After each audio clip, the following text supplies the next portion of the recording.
دریافت فرمایا ہے کہ یہ کہا گیا ہے کہ زندہ مذاہب کے تہوار منانا حرام ہے اور کفر تک لے جاتا ہے۔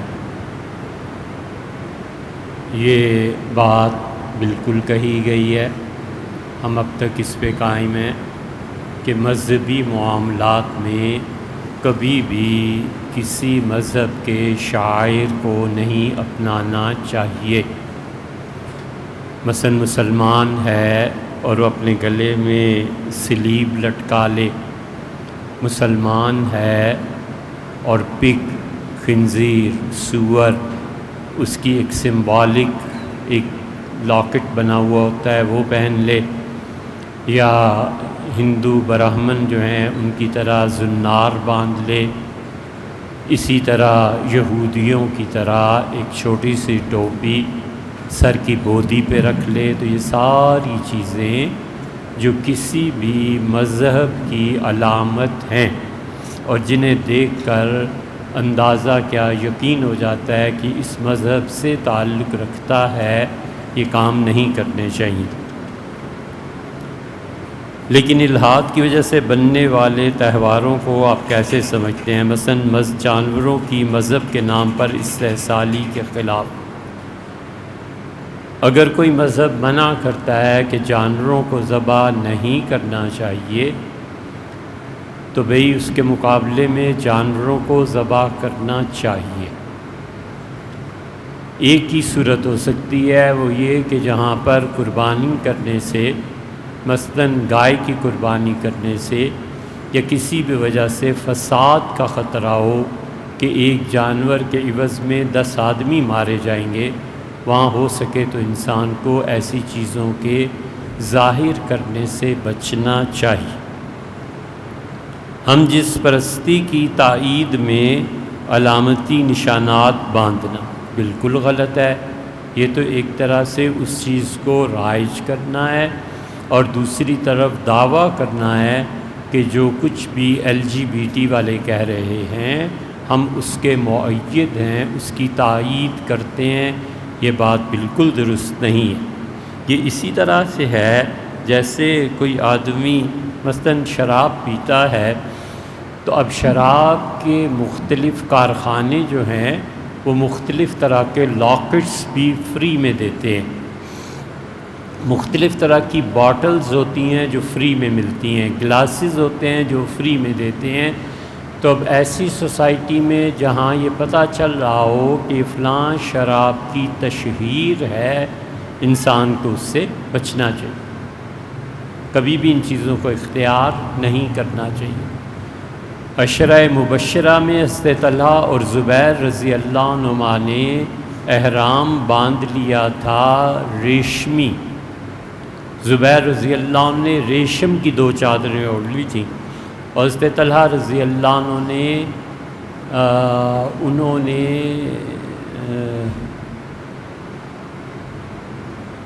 نے بھی کچھ ایسے ہی کیا تھا۔ تو سیدنا عمر رضی اللہ عنہ کے ساتھ حج پہ تھے، تو امیر المومنین رضی اللہ عنہ نے بلا لیا اور فرمایا کہ طلحہ یہ تم نے کیا کیا ہے، اور یہ زبیر تم نے ریشمی چادریں؟ انہوں نے کہا حضرت میں نے رسول اللہ صلی اللہ علیہ وسلم سے اجازت دے لی تھی، کیونکہ سوتی چادر میری جلد برداشت نہیں کرتی اور دھپڑ پڑ جاتے ہیں، سرخ نشانات بن جاتے ہیں، تو میں نے حضرت علیہ الصلوۃ والسلام سے اجازت لے لی تھی۔ تو سیدنا عمر رضی اللہ عنہ نے کہا، عبد الرحمن ابن عوف بھی تھے، منع فرما دیا اور کہا یہ نہ کرو، اس لیے کہ تم کس کس کو سمجھاتے پھرو گے؟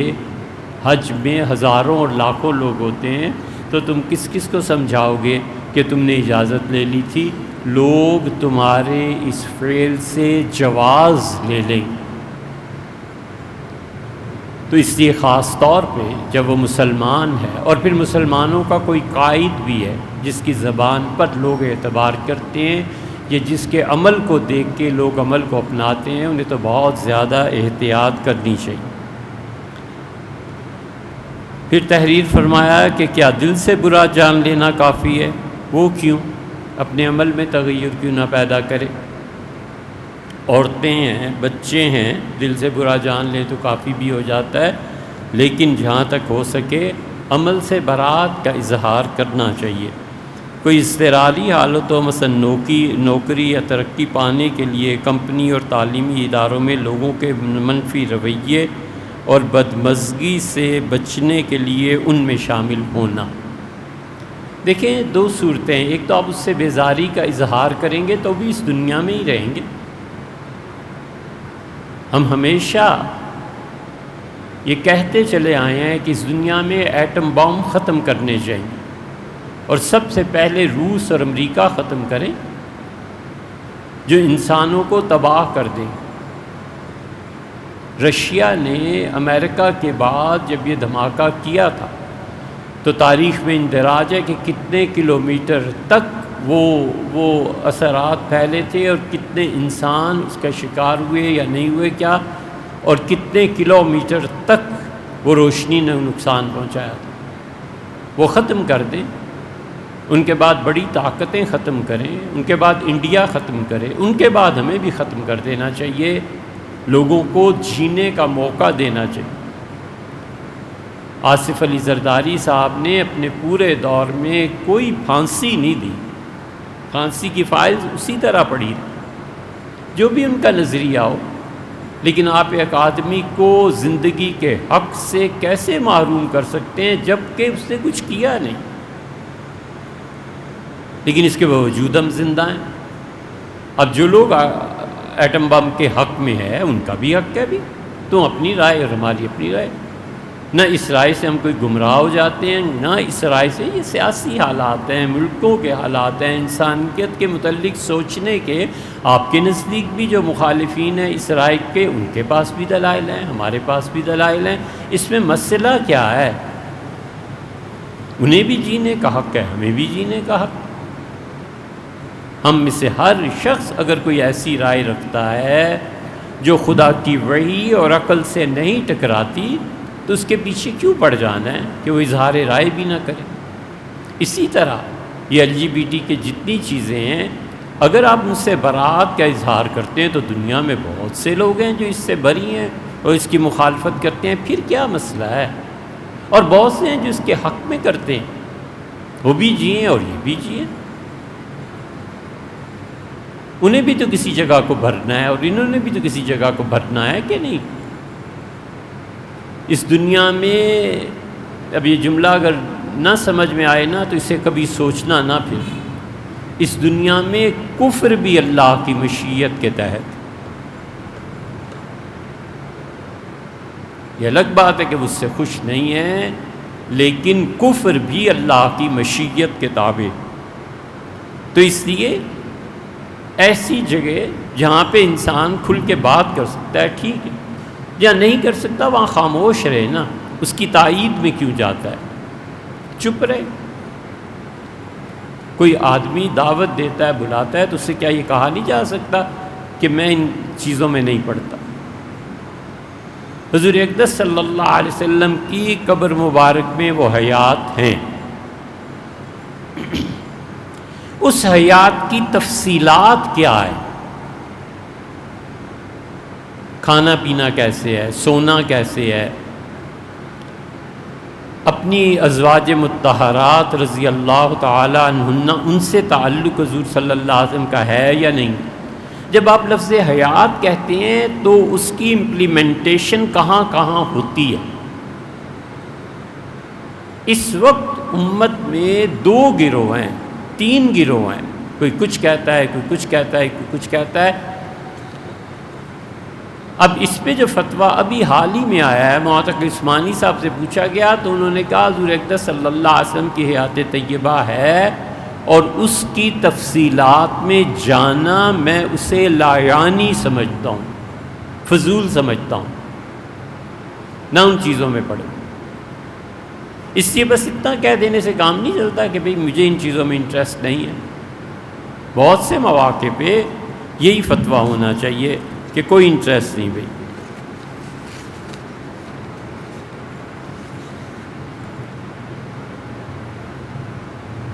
اگر کوئی ایسا پروجیکٹ یا نوکری ہو، مثلا بینک کی ملازمت وغیرہ، تو عارضی طور پر اس میں حصہ لینا اور اس کی مقبولیت کی بنا پر بہتر کیریئر کے لیے راہ ہموار ہوتی ہے اور فی الحال کرنے کی مجبوری بھی نہ ہو تو کیا کرے؟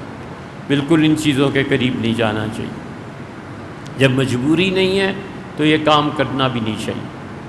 فتویٰ جو دیا جاتا ہے وہ اس کی شرائط کے ساتھ بندھا ہوا ہوتا ہے اور منسلک ہوتا ہے۔ اگر یہ ہو تو پھر ایسے کریں، اگر یہ ہو تو پھر ایسے کریں۔ ایک آدمی کہتا ہے کہ شراب حرام ہے، ہر کوئی کہے گا حرام۔ وہ کہتا ہے حضرت اگر مر رہا ہو اور حرام کے علاوہ کوئی علاج نہ ہو تو وہ کہتا ہے اگر مر رہا ہو۔ پھر دوسری شرط لگا دیتا ہے کوئی واقعی اللہ کا نیک بندہ جو ڈاکٹر ہو وہ اس کی اجازت دے، اور اتنی مقدار میں استعمال کی جائے جتنی مقدار سے اس کی جان بچ جاتی۔ اب دیکھیں نا، فتویٰ ایک لائن کا ہے لیکن وہ اس پہ قیودات، پابندیاں، لمٹس۔ تو اس لیے جب کوئی مجبوری نہیں ہے تو بالکل حرام کے قریب بھی نہیں جانا چاہیے، بہت دور رہنا چاہیے حرام کے مال سے۔ اس کے نتائج قبر میں بھگتے گا جو بھگتے گا، اولاد کو بھگتنے پڑ جاتے ہیں اس دنیا میں، بہت ہی خراب چیز۔ بھینس کی قربانی کیوں نہیں کی جا سکتی؟ بھئی یہ فضول بحثیں آج کل چھڑی ہوئی ہیں، امت کرتی آئی ہے نا پچھلے دور میں، تو یہ بھی کہہ دو ساتھ کہ پھر امت میں ان لوگوں کی قربانی ہوئی ہی نہیں۔ اور جانور کے ذبح کا معاملہ ہمارے دین کا ایک حصہ ہے۔ ساتھ یہ بھی آگے فتویٰ لکھو کہ جو بھینس کی قربانی کو جائز سمجھے تو ناجائز کو جائز سمجھنے والا کافر بھی ہو جاتا ہے۔ پورا فتویٰ پڑھو نا پھر، ولیعوذ باللہ، فضول باتیں۔ شق القمر کا واقعہ بالکل بھئی اصلی ہے۔ عبداللہ صاحب یہ واقعہ حضور اقدس صلی اللہ علیہ وسلم نے بیان فرمایا ہے، اور ابن ماجہ میں مسلم میں صحیح سند کے ساتھ یہ واقعہ آیا۔ حدیث میں جو چیزیں بالکل صحیح سند کے ساتھ آ جائیں اور وہ انسانی عقل اس کا احاطہ نہ کر سکے تو پھر اس کو ماننا چاہیے۔ ایمان کا حصہ ہے، حضور اقدس صلی اللہ علیہ وسلم کی محبت کا حصہ ہے، اور اپنے بزرگوں پر اعتماد کا حصہ ہے کہ جو دین اس ذریعے سے ہم تک پہنچا ہے وہ دین غلط نہیں ہے۔ وہ بڑے معتبر اور بہت بڑے لوگ تھے جنہوں نے ایک ایک لفظ سوچ کر بولا اور لکھا، اور وہی دین ہم تک قائم۔ جتنا اصرار اس پہ ہے اتنا ہی اصرار ہم وزن دونوں پلڑوں میں، الٹے پلڑے میں اتنے ہی اصرار اس پہ ہے کہ جو حضور صلی اللہ علیہ وسلم نے نہیں کیا، نہیں کہا، ان کے ذمے لگانا یہ بھی بہت بڑا گناہ۔ I used to shave my hand and legs in childhood without understanding it is right or wrong. Now hair on my hands and legs have grown up long and it causes my some problems. دیکھیے، انسانی جسم کے بالوں میں 3 حصے، ایک حصہ تو وہ ہے جن کو جسم سے الگ کرنا ضروری ہے۔ حضور اقدس صلی اللہ علیہ وسلم کا طریقہ اور فقہا نے جو لکھا ہے ان احادیث کی روشنی میں وہ یہ کہ 1 ہفتے میں ہر آدمی کو یہ عمل کر لینا چاہیے، اور زیادہ سے زیادہ انہوں نے رعایت دی ہے 40 دن کی۔ 40 دن جب پورے ہو جائیں تو 41ویں دن ان بالوں کا رہنا یہ خدا کی مکروہیت اور خدا کی ناپسندیدگی ہے، حتیٰ کہ نماز پڑھے گا تو وہ بھی مکروہ ہوگی۔ دوسرا درجہ یہ ہے کہ کوئی انسان سارے جسم کے بال اتروا دے۔ سر کے بال تو نہ اتروانا ٹھیک ہے، جیسے سر منڈا لیتے ہیں، یہ نہ کرنا زیادہ اچھا ہے۔ حنفیہ جو اس کو ترجیح دیتے ہیں وہ اس لیے کہ حضور صلی اللہ علیہ وسلم نے فرمایا کہ انسانی جسم کے ہر بال کے نیچے ناپاکی ہے، اور جب تمہیں ضرورت پیش آئے تو اپنے جسم کو پاک کرو۔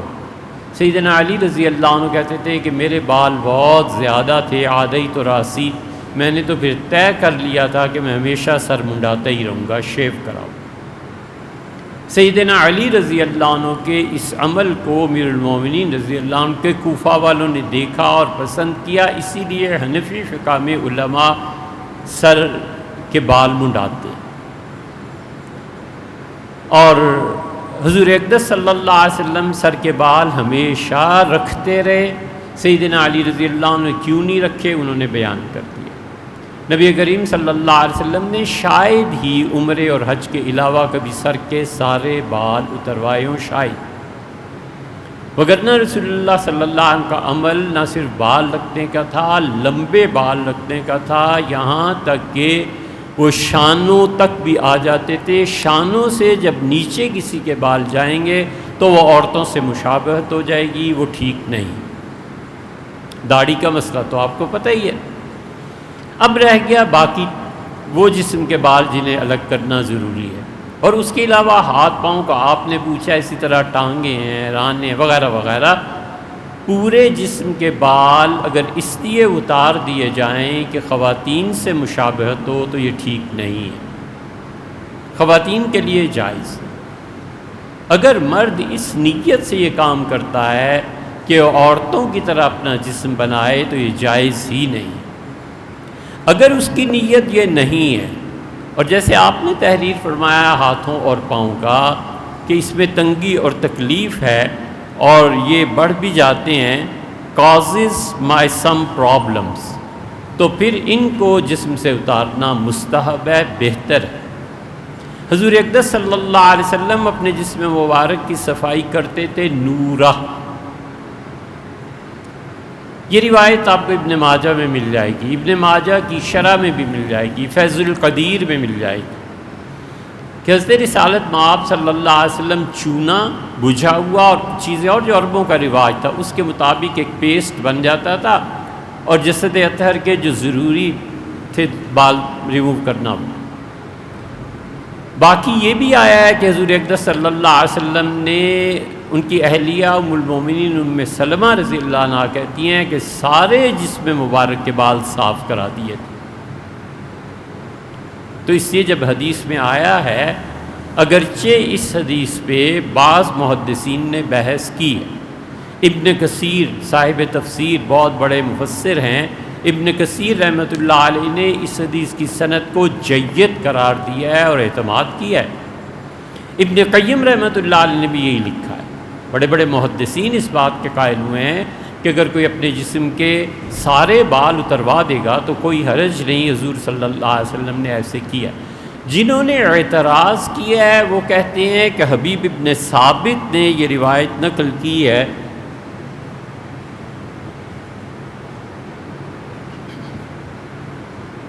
ام المومنین ام سلمہ رضی اللہ عنہا سے، اور حبیب ابن ثابت نے ام المومنین رضی اللہ عنہا سے یہ نہیں سنا۔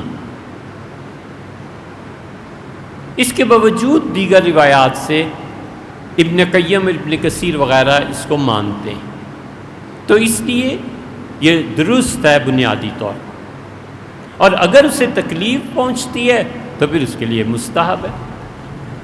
تو تیسرا درجہ یہ ہوا کہ وہ اسی حال پہ جسم کو چھوڑ دے جیسے وہ ہے، جیسے عام طور پہ لوگ کرتے ہیں، بس ٹھیک۔ تو ایک درجہ یہ کہ جسم کو جس حالت پہ ہے وہ چھوڑ دے، دوسرا درجہ یہ کہ وہ سارے جسم کے بال منڈوا لے بغیر کسی تکلیف کے، وہ بھی جائز ہے۔ اور اگر تکلیف ہے ان بالوں سے تو پھر تو بالکل کوئی حرج نہیں ہے، کیونکہ انسانی جسم کو جن چیزوں سے تکلیف پہنچتی ہے ان چیزوں کو ختم کرنا یہ مستحب ہے، بہتر۔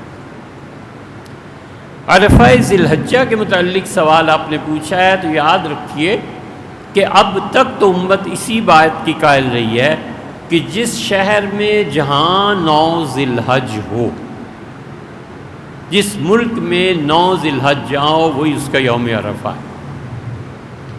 اب یہ نئی نئی چیزیں ان لوگوں نے ایجاد کی ہیں کہ ساری امت عید حرمین شریفین کے ساتھ ملا کے پڑھے۔ وجہ اتحاد، کیا کرنا ہے اس اتحاد کو تم نے؟ ایسی محض اپنے ذہن کی اپچ اور اختراع، اور اس کے قائدین اکثر وہی ہیں جو دین کو سرے سے سمجھتے ہی نہیں۔ اختلاف میں تمہیں مسئلہ کیا ہے؟ ایک رائے کسی کی ہے، ایک رائے کسی کی ہے، یار جینے دو، ان اختلافات کو رہنے دو۔ تمہیں کیا مصیبت پڑ گئی ہے کہ سب کو جبرن لے کے کیوں یار؟ باقی لوگوں کو جینے کا حق نہیں ہے؟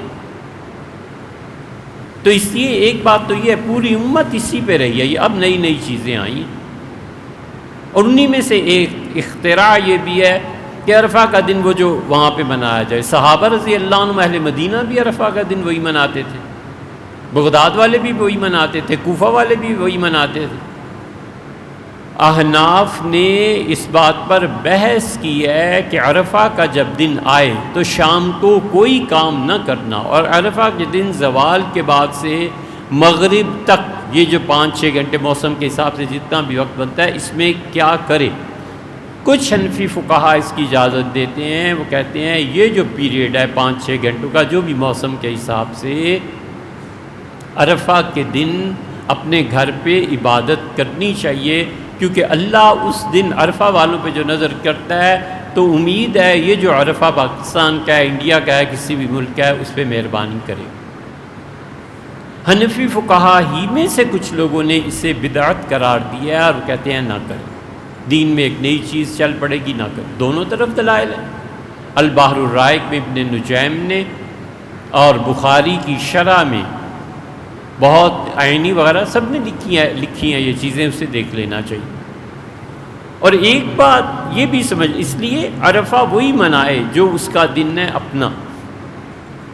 سعودیہ والے جس دن بھی منائیں اور جس دن بھی ہو، اس سے ہمیں کچھ فرق نہیں پڑتا. ایک بات یہ بھی یاد رکھنی چاہیے، اصل میں تو یہ ہماری غلطی ہے، ہمیں یہ بات بیان کرنی چاہیے تھی ذی القعدہ میں یا پھر حج سے پہلے.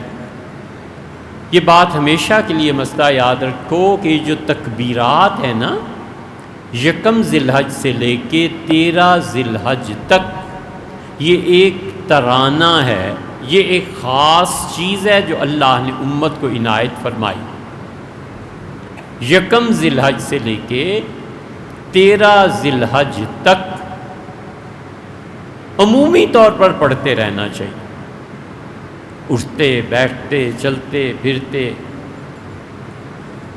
فرض نماز کے بعد، نفل نماز کے بعد وغیرہ وغیرہ، جب بھی موقع ملے ان 13 دنوں میں یہ تکبیرات پڑھتے رہنا چاہیے.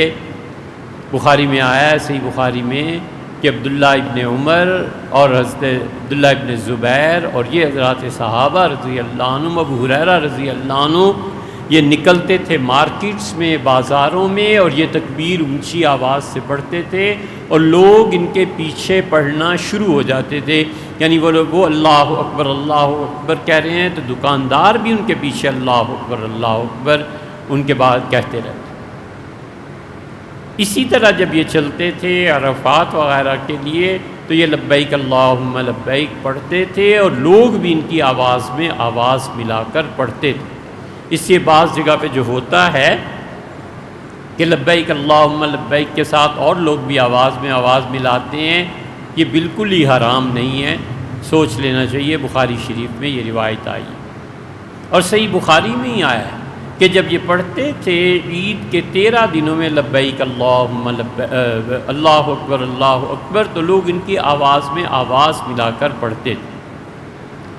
1 ذی الحج سے لے کے 8 ذی الحج تک ان تکبیرات کا اونچی آواز میں پڑھنا یہ مستحب ہے، بہتر ہے.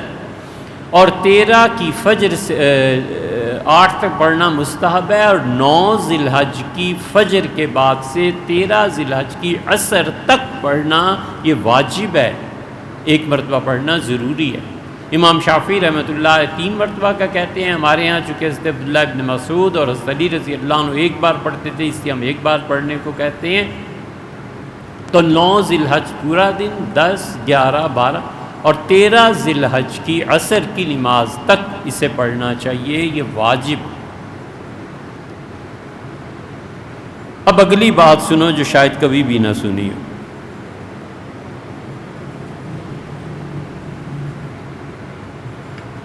اور شاید اسے کسی نے لکھا بھی نہ.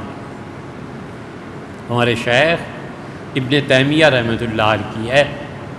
شیخ الاسلام ابن تیمیہ رحمۃ اللہ علیہ نے اپنے فتاویٰ میں اس ٹاپک کو چھیڑا ہے. اور شیخ تو بادشاہ تھے، علم کے بادشاہ تھے، سمندر تھے علم کے شیخ. وہ جس موضوع پہ بات کرنا شروع کرتے تھے لوگ دانتوں میں انگلیاں دے لیتے تھے کہ اس آدمی کو یہ بھی آتا ہے اور یہ بھی آتا ہے اور یہ بھی آتا ہے. وفات تک ان کا علم تر و تازہ تھا. علم تو ہوتا ہی ہے لیکن علم وہ جو مستحضر ہو، علم وہ جو نوک زبان. اور شیخ کو غصہ بھی ایسے ہی آتا تھا، نال در آتش کی طرح. علم بہت ہو گیا تھا، بہت زیادہ. وہ اگر 100 سال 200 سال بھی رہتے تو لوگ ان جیسا آدمی نہیں دکھا سکتے کہ ایسا پیدا ہو. رحمہ اللہ وہ اور ان کے ساتھی، اللہ تعالیٰ ان کی قبروں کو منور رکھے. ابن کثیر ہیں، ابن رجب ہیں، اسی کا اثر ابن تیمیہ تک پہنچا ہے، وہ ابن حجر تک پہنچا ہے، وہی ذہبی ہیں رحمہ اللہ. انہی کا اثر ہمارے صاحب فتح القدیر رحمہ اللہ. بڑے لوگ تھے، اللہ نے دامن کھول دیا تھا ان صدیوں میں اور ہیرے آئے دنیا میں. شیخ نے کمال کی چیزیں لکھی ہیں. شیخ نے لکھا ہے جو شخص ان 13 دنوں میں تکبیرات پڑھتا رہتا ہے نا، 3 انعامات باری تعالیٰ اس پہ ہوتے ہیں. ایک تو فرمایا ہے کہ اس کا رزق بڑھ جاتا ہے، دوسرے فرمایا ہے ہدایت ملتی، بلکہ پہلے نمبر پہ فرمایا ہے کہ ہدایت پہ قائم رہتا ہے. اس کے اعمال اور عقیدے میں اگر کوئی گڑبڑ ہے نا وہ نکل جاتی ہے، وہ کھوٹ دور ہو جاتا ہے. دوسرے شیخ نے فرمایا ہے کہ ہدایت ملتی ہے پہلا نمبر، دوسرے رزق میں اضافہ ہو جاتا ہے. کیونکہ جتنا وہ خدا کو بلند تر کہنا شروع کرتا ہے اللہ اکبر اللہ اکبر، پھر توحید لا الہ الا اللہ، پھر اللہ اکبر اللہ اکبر للہ الحمد. یہ پوری تکبیر ہے، اس پہ بھی بات عرض کرتے ہیں. تو لکھا ہدایت ملتی ہے، رزق میں اضافہ ہو جاتا ہے، اور تیسرا دشمن جھک جاتے ہیں، دشمنوں کو ذلت نصیب ہوتی ہے. یہ تینوں بات. اور تکبیر پوری کہنی چاہیے اور لکھنی بھی پوری ہی چاہیے. اللہ اکبر اللہ اکبر یہ تکبیر ہو گئی، لا الہ الا اللہ یہ خدا کی توحید ہو گئی، واللہ اکبر اللہ اکبر وللہ الحمد. ہمارے نزدیک یہی تکبیر ہے جو سیدنا علی رضی اللہ عنہ نے سکھائی. شافعی حضرات کی تکبیر ذرا سی مختلف ہے، اللہ اکبر واللہ اکبر اللہ اکبر. اب بہت سے ماڈرن لوگ یہ بھی لکھنے لگے. یہ لا الہ الا اللہ بیچ میں سے کاٹنے کا کیا مقصد ہے؟ جب آپ کو سننے والے اتنے ہیں، جب آپ کے پیچھے چلنے والے اتنے ہیں، اور آپ اپنی ڈائری اور صفحے پہ لکھتے ہیں اللہ اکبر واللہ اکبر اللہ اکبر، تو یہ شافعی حضرات اگرچہ اس کے راوی ہیں، اگرچہ انہوں نے روایت کی، لیکن آپ کو ضرورت کیا پیش آئی؟ آپ پوری تکبیر کیوں نہیں تحریر فرماتے؟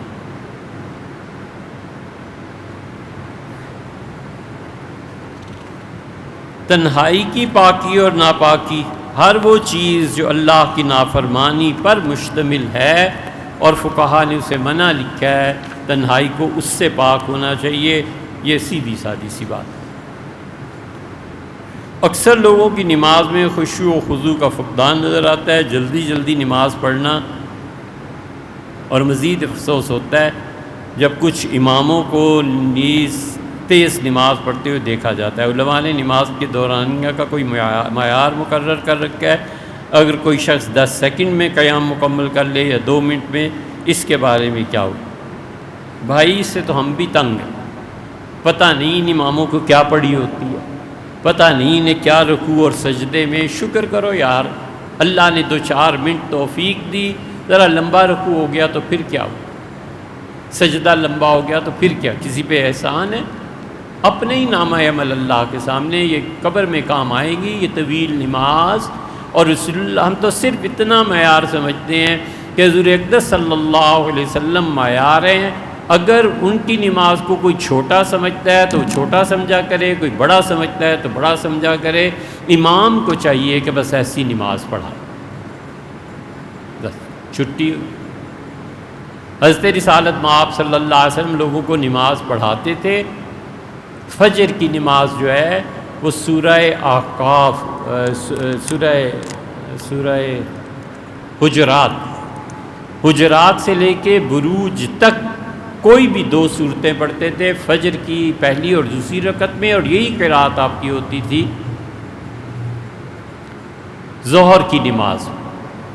ظہر کی نماز میں جب آپ پڑھتے تھے تو صحابہ رضی اللہ عنہ کہتے ہیں ہم میں سے کوئی انسان پانی بھر کے لے جاتا تھا، فارغ ہو کے وضو کر کے آتا تھا مسجد نبوی اور رسول اللہ صلی اللہ علیہ وسلم بھی پہلی رکعت ہمیں پڑھا رہے ہوتے تھے۔ کیوں نہیں ہمارے امام ایسی نماز پڑھاتے؟ مقتدیوں کا ڈر ہے یار، انہوں نے رزق دینا ہے، چھوڑ جاؤ نہ صحیح۔ کس چیز کا خوف ہے؟ لوگوں کو تعلیم دینی چاہیے کہ بچوں نماز حضور صلی اللہ علیہ وسلم کی ایسے ہی ہوتی تھی۔ عصر اور عشاء میں رسول اللہ صلی اللہ علیہ وسلم سورہ بروج سے لے کے اور سورہ بینہ لم یکن الذین کفروا من اہل الکتاب یہاں تک کی درمیان کی کسی صورت کا انتخاب فرما لیتے تھے۔ عصر میں بھی اور عشاء میں بھی حضور صلی اللہ علیہ وسلم کی قرأت یہ تھی، اور مغرب میں سورہ بینہ سے لے کے آخر تک سورہ الناس تک مغرب کی نماز حضور صلی اللہ علیہ وسلم ایسے پڑھاتے تھے۔ اس کی پابندی کرنی چاہیے۔ رکوع میں حضور صلی اللہ علیہ وسلم جاتے تھے اور آہستہ آہستہ پڑھتے تھے۔ فقہا نے لکھا ہے کہ جمعے کی نماز اور عید کی نماز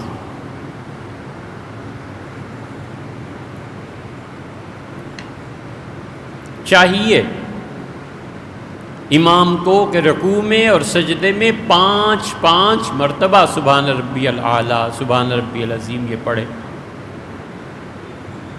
اور مقتدی کو چاہیے کہ اگر اس سے جلدی پڑھ لیا تو اسی جملے کو دہراتا رہے۔ مثلا 5 مرتبہ اس سے تو پڑھا امام نے 15 سیکنڈ میں، اب جو پیچھے ہے نا مقتدی وہ کیا کرے؟ وہ اسے چاہیے یہ سبحان ربی الاعلیٰ سبحان ربی الاعلیٰ لا تعداد مرتبہ پڑھتا رہے بس، کیونکہ وہ حالت سجدہ میں ہے۔ حضور صلی اللہ علیہ وسلم جب کھڑے ہوتے تھے قوما میں رکوع کے بعد اور دونوں سجدوں کے درمیان، صحابہ رضی اللہ عنہ کہتے ہیں دونوں سجدوں کے درمیان بیٹھتے تھے اور ہمیں شبہ ہوتا تھا کہ کہیں دوسرا سجدہ بھول تو نہیں گئے، اور کھڑے ہوتے تھے رکوع کے بعد ہم سمجھتے تھے کہ کہیں ایسے تو نہیں کہ حضور صلی اللہ علیہ وسلم اب سلام پھیر دیں رکوع میں نہ جائیں، اتنے طویل ہوتے تھے۔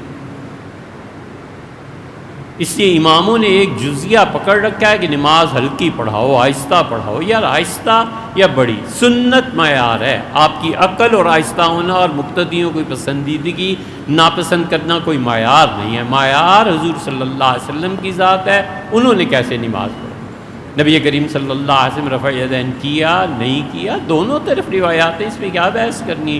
اونچی آواز سے آمین کہی، آہستہ آواز سے بسم اللہ، دونوں احادیث ہیں، کیوں اس میں الجھتے ہو؟ سب صحیح ہے۔ نماز میں اصل خشوع اور خضوع ہے جس کا آپ نے پوچھا۔ امام سیدنا حسین رضی اللہ عنہ کے قتل کا فتویٰ قاضی شرح نے نہیں دیا تھا بھی، بہت سے لوگوں نے لکھا ہے، اس کو تاریخ میں بھی آیا ہے، لیکن ہم آج تک اس کی تائید کی جو روایات کی امام قاضی شرح رحمۃ اللہ نے کوئی فتویٰ نہیں دیا تھا اس کو نہیں، یعنی مطلب یہ ہے کہ وہ ثابت نہیں ہو سکتا کہ قاضی شرح ایسے ہو گئے تھے۔